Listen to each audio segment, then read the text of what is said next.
the back end of how we pull this stuff together. But welcome back.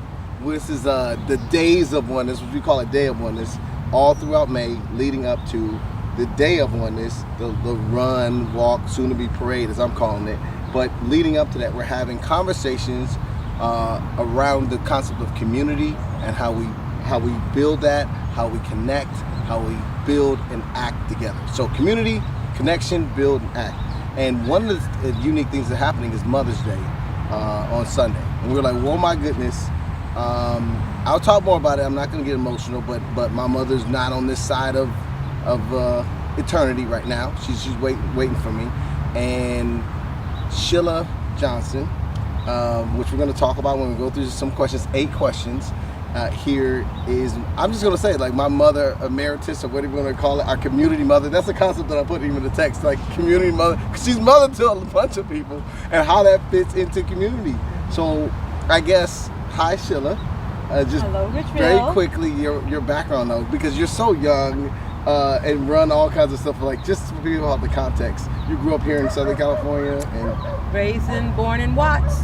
Born at General Hospital in downtown LA, moved to the Valley when I was in the 9th grade, went to San Fernando High School, graduated, met my husband in music appreciation in the 11th grade. He was a senior. He went off to UCLA.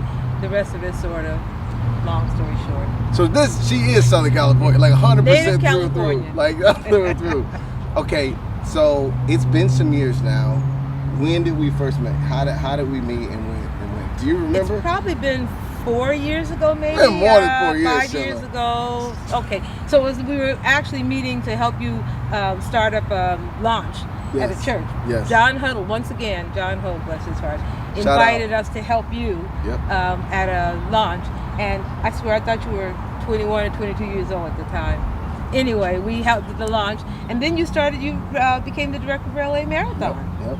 So and we already met you. It was actually Montrose Church. I remember specifically. Right. Okay. And you were helping out there, and you and Gina came, and it was something. I did not know how to take you, Shiela. I'm gonna tell you right off the bat. We're being honest. Like you're a lot. Like, she's not even real. The things that you hear that she's into and what she does is good heart. So when did you though become I guess from the traditional sense, we should say, from the traditional sense of when did you become a mom? I guess. You know, I just love people, and I'm a nurturer. I'm a fixer and I'm a nurturer, and I meet people and I fall in love with them, and certain ones attract me more than others. And for you male, Brian Frazier and RichRel. He's number one child, by the way. You said I don't have a son. I have 2 daughters who I love dearly. And I'll share once again, I always say to people that had I had a son, when my girls made me upset, my son would have treated me right. But I say that only lovingly, because my girls are awesome. But RichRel came along, and I don't know, it was just when did you know you were my mom, I guess? Oh gosh, almost, even back to that first time we met you, there was something about you. I don't know what it was. And I think just like with Brian Frazier, when you shared about your mom not being here. And you didn't know. It's crazy how she didn't know that my mother had passed, and she passed in 2007. I don't know Brian Frazier's timeline on that, but he's a mutual friend of ours as well that serves with World Vision. And And what it was is, so for me, and it's the same story. God has a plan, you know? My mom passed away. This will be my 11th Mother's Day without my mom. She died in 2000. My dad died May 2009. My mom died June 2009, 5 weeks apart. I know some people don't know that. I did not know that. My mom had cancer, and she'd had it for 6 years. My dad was not ill. He just didn't want to live without my mom, so he stopped eating. And we cared for her at home for over a year. We didn't know. They think the brain cancer had gone to her brain. We don't even really know. But she lived for like 16 months really not being who she was before. But I always feel guilty when I meet someone younger than me, that I feel sorry for myself that I don't have a mom, and for younger people that, I had my mom for a lot longer than like you as well. It just, I don't know, I have love to give, I have a heart, and it breaks my heart to think that, you're gonna make me cry. It just breaks my heart, because I know that I don't just empathize with you. I empathize because I have the same feeling, and it never gets easier. There are days that you live, we have to, and our moms would want us to, But there are days even now that I cry, and I just break down and cry and don't even know why. I'm gonna say this: you are, and this is why.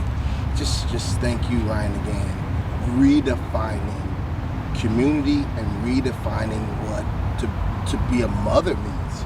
You're like literally living it out, because who says, right? Because we know in our life we're even fortunate to have, whether we're gonna call it genetic blood mothers, Right. but so many folks haven't even had that experience, Right. and we take that for granted even to this day. Right. So hopefully we're expanding people's hearts to say, be a mom. Right. Right. Be like, especially, and Right. again, uniquely the same, right? So there's a uniqueness to womanhood. So let's Right. get. I'm not trying to be weird here. Right. Men talking about, I want a mom too. Right. You worry about being a father. Right. You a Right. father, Yeah. so, and I'm not saying, you get what I'm saying. So like, so unique to womanhood. Right. Right. You do not have to wait or think that if they're great, you don't have children yet, or they Right. moved out of that age, Right. mom somebody else. Right. I And you mean, never it's had blessed me. children. Like, and I think more people will be receptive to it. Yeah. To be honest, and Yeah. they talk about building community. And just to be clear about this, Brian Fraser, and I'm only mentioning it because we're Mission One Race, is not as the same pigmentation. It's a playful way to say it. Well, and I'm he talking calls- about there's no difference. And I'm still son number 2. She does not back off of that. Brian Fraser, shout out to Texas. That's our brother, but she's his mother, and it's not because of, some genetic or race or ethnicity thing. It is And I don't human look to at him. human. Right. I don't look at people for their skin color. Right. I look at them for their heart and my heart. Mm. And what attracts me, I don't fight it. And again, I believe it is really a calling from God, because you couldn't have told me that Brian Fraser and I, when we met, would even Yeah. see each other again, Yeah. And same thing with you, really. I mean, though you were LA, there was just something that, then we went to Uganda. Yep. You We know, went in on a 2017, international trip yeah. together, and you saw me, man. That it broke me.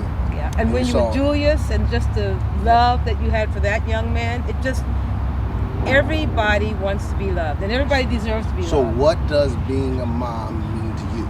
So when we say that, right, we're redefining what does that mean to you? You hit some of it. What does being a mom mean? Nurturing, loving, caring for others, and it doesn't matter whether they're young, old, or in between. People get hung up on biological, Yes. even infants and Yes. babies say, well, that's my child. We're all God's children. God made every last one of us in his image. Yes. So there is no difference. So if I love you for who you are, and it has nothing to do with not even necessarily your sex. For me, for whatever reason, you and Brian. Because for drew me you, in that's one of those differently. things. It's Yeah. awesome. If we open up our eyes to community, Right. let's say you weren't able to have children. There's Right. children That's right. that are needing a mom. Like, you didn't have a male child. So Right. for you, there is possibly this thing in your mind going, what if one day, Right. all of us have kind of those areas and stuff, and Right. we're thinking so restrictive because that's how we've been taught. Right. Like, there's brothers and sisters. You have no brothers and sisters. There's plenty of brothers and sisters That's around. exactly right. Right? There's no, literally, none of us have. There's Right. 7 billion people. Yes. We're, Yeah. right? And then Yeah. within our country alone, 340 million, and then within LA, 10 Right. million, whatever, 14 million. So you talked about her a bit, but maybe it's her. But what are other mother figures? And maybe tell us a little bit about that mother figure that you had. Like, cause how did you get to be? You are awesome. Like this doesn't just, you don't just trip into this nurturing and this mothering and a lot of it I think comes from who my mom was. She was a teacher. She taught preschool, and she was always around kids. My girls, Gina, as you know, has no children. She has the 2 dogs. When she was little, she said she was going to have 400 kids. Well, she's a pediatrician now, over 20 years, way more than 400 kids. Isn't that funny? You know? So she doesn't have any biological kids, but she has plenty of kids. She's a pediatrician. But it has locally nothing to here. do with being labeled Yes, a mom yes. by biology. And Yes. people should not get hung up on that.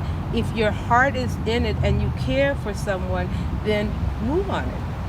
I mean, So it happened to be, my heart happened to, and I do. I can't remember, there are times I said to RichRel that, okay, you're working on being number 1 son. And I don't even know what he was doing in particular, but, Brian Fraser. I'm coming for you, Fraser. I'm coming for the number 1 spot.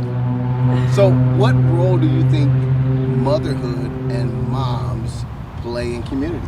I mean, I've never even heard that question framed that way. Like, shout out again to the producer, the mind behind this. Right. Like that's a great concept. Yeah. How important are moms in this conversation and community? And right? I guess and again, get beyond. We're already beyond the biological part of it. What just does like mom moms. mean? I mean, a female in your life. It doesn't have to be. It could be someone younger than you, or older than you. You're really.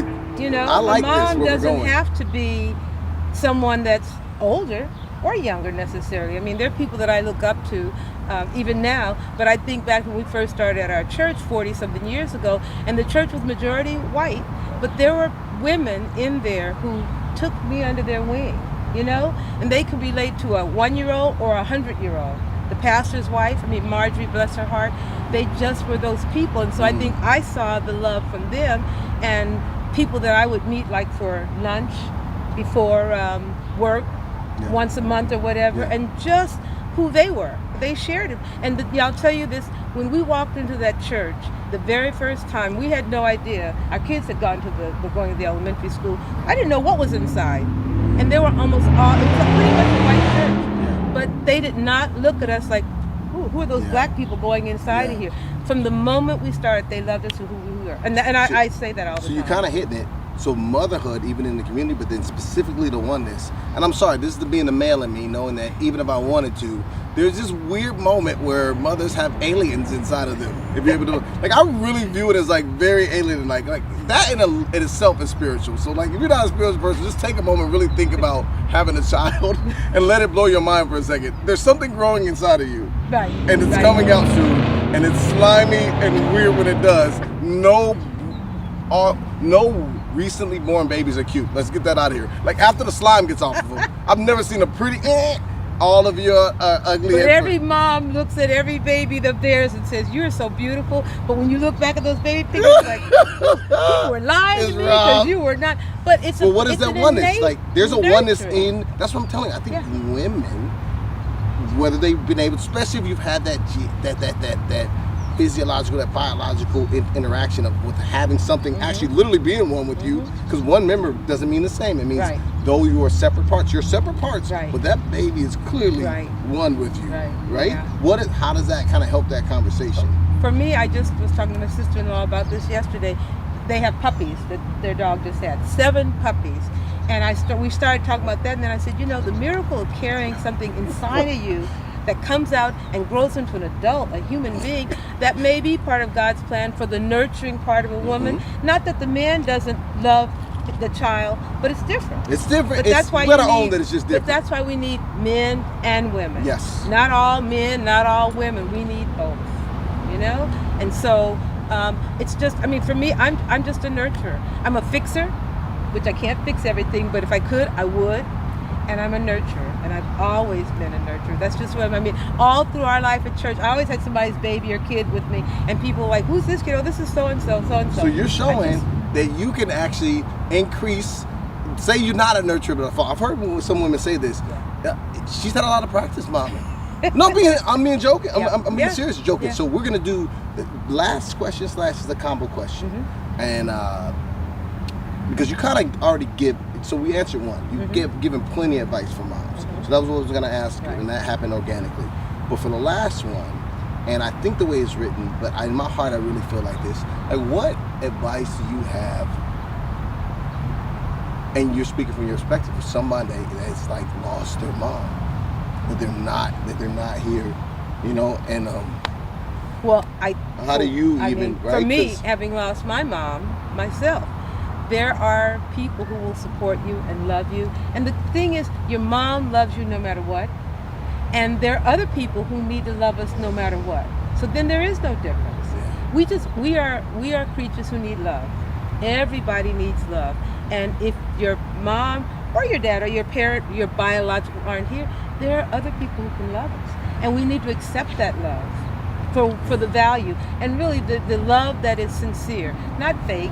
You know, I'm sure you never thought. I've never come across you fake. Because first of all, as Brian Fraser, I'm very opinionated, and I'll tell you how I feel. But you'll think Sheila's fake because when she tells you all the stuff she does and how she lives, you're like, there's no way in the world that woman's doing all that and doing it for the right reasons. And you're like, no, she's doing it all. But you and know all what? of this is to help. But God has grown and nurtured me. Because I've not always been the person. I've made tons of mistakes and still do.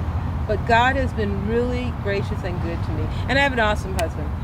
You know? Yes, Curtis. Shout out to Curtis. Curtis is such like a gentle spirit. That's exactly right. God knew, He's such a because gentle I'm spirit. the rebel, I'm the loud, whatever, and he's just calm. And Curtis and is I'm like, working on I it. love you, Sheila. I'm working He on it. just I'm calm. got the jersey on. Like, I just know, even when we're running, we ran a lot of miles together. Right. And like, who's sitting at the car waiting for us with some coffee or whatever? Like, Curtis is here. How's it going out there, y'all? And he's so supportive. He's Like, so even when I supportive. run these long miles now, he'll say to me, we get home, he goes, I don't know how you do it. And I don't know how I do it. I mean, it's God's grace. I mean, Gina nor I knew we had the ability to run like we run. I say it's a gift from God, because it sure wasn't something I did. I'm telling you what, you're not wasting your health. You're not. Yeah. Because the way you're momming, the way you're serving, you know, I think that's also it. A lot of us ask for a lot of things, but even if you have health, if you have time, if you have resources, I mean, that's the call to action right here, right now. Yes, we want you to get engaged. I mean, our event's up. Go ahead, like it, join it. We have a limited list of folks that we actually can have in person, either on the 22nd or 23rd.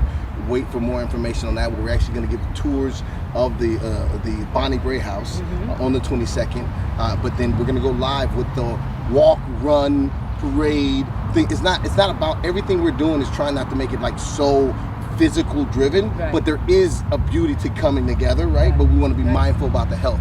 So my call to action, beyond getting involved and all that, and with this conversation with you, I just feel in my spirit, it's like, go mom somebody. Yeah. Like, for real, that will help build community, right? That is an action. And it comes from your heart. It comes from inside of you to give and receive. And that's the part to receive. We can't be afraid to be rejected by somebody. Then go find somebody else. Everybody, I've actually been places, and I always try to carry a gift card and a small amount of money in my pocket when I run. So if I see someone, and I've had homeless people say to me, "No, get away! I don't want anything from you." And I say, "Okay, I respect that from you." Yes. You know, but I pray for them anyway. In my mind, I respect that part of it. But if one rejects you, don't get your feelings hurt. I used to get my feelings hurt when people wouldn't speak when I'm running. Now I think, you know, I may be the only one that said hi to them, and the only one that said good morning. Yeah. They may not have heard me, but even if they don't receive it the way I want them to, they've been said good morning. They're a human being. They've been greeted. So you actually did do number 7, because the advice is mom without expecting reciprocal. Exactly. Right? And that makes it more beautiful, because then you won't be offended. Right. So that was 7 and 8. And I'm so thankful to have been here with Shiela Johnson, my mom emeritus, or my community mom. I think community mom is like, I mean, it could, some places you can go weird places with that, or you can just accept it for what it is. My heart is open and receptive, and you know, as God leads. Again, it's really, you can't define it. Formulate it. It just happened. And when I think the first time I said to you, you're my number 2 son, I don't even remember exactly what I said it, but I didn't expect that. Yeah. I did. It meant a lot. You know? Let's close, and I think maybe in Father's Day, I'll tell you the story. It sounds so funny, of the student, and you know who you are, that said to me, and I saw him, I was walking and past him when I was teaching, he said, "Hey, Dad." So similar to what you're saying, just that's a hang for you. And it's so funny that you say that, and really we are that close. Yeah. And it really has been that father-son kind of relationship. Right. And so there is an organicness of it. So maybe just look up and see where our opportunities are to receive someone's mothering or to give that out. And in the name of love, mission, and oneness,